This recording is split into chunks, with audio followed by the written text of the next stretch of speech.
सभी दोस्तों से नमस्ते। हमारे कुसुम लोक गीत चैनल पे आप लोगों का स्वागत है।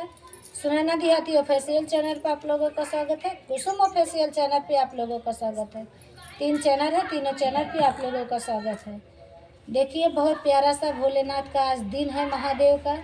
आई उसी के माध्यम से भोलेनाथ के फगुआ गीत सुनाने चले हैं। कैसे कि भोलेनाथ के आज ही के दिन शादी हुई थी और आज ही के दिन भोलेनाथ गवन मांगत हैं, भोलेनाथ गौरा से। और देखिए कैसे गौरा से गवन मांगत है न वो फागुन में। बहुत प्यारा सा गीत है, सुनाने चल रही। चलो उठाओ।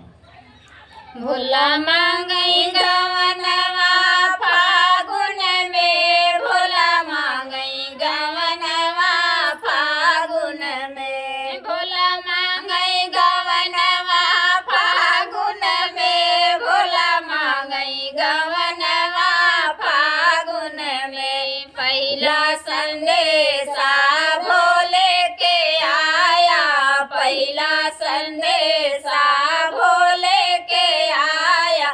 हम नहीं बैठब डोली में, भोला मांगई गवनवा फागुन में, भोला मांगई गवनवा फागुन में, भोला मांगई गवनवा फागुन में। दूसरा संदेशा ब्रह्मा के आया, दूसरा संदेशा ब्रह्मा के आया।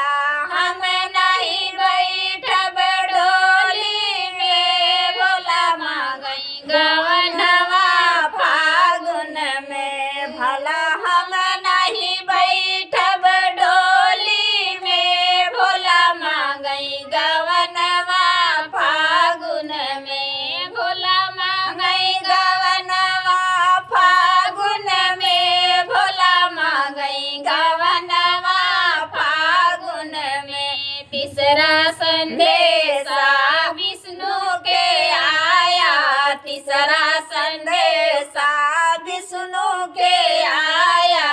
हम नहीं बैठब डोली में, भोला मांगई गवनवा फागुन में, भला हम नहीं बैठब डोली में, भोला मांगई गवनवा फागुन में, भोला मांगई गवनवा फागुन में, भोला मांगई गवनवा फागुन में।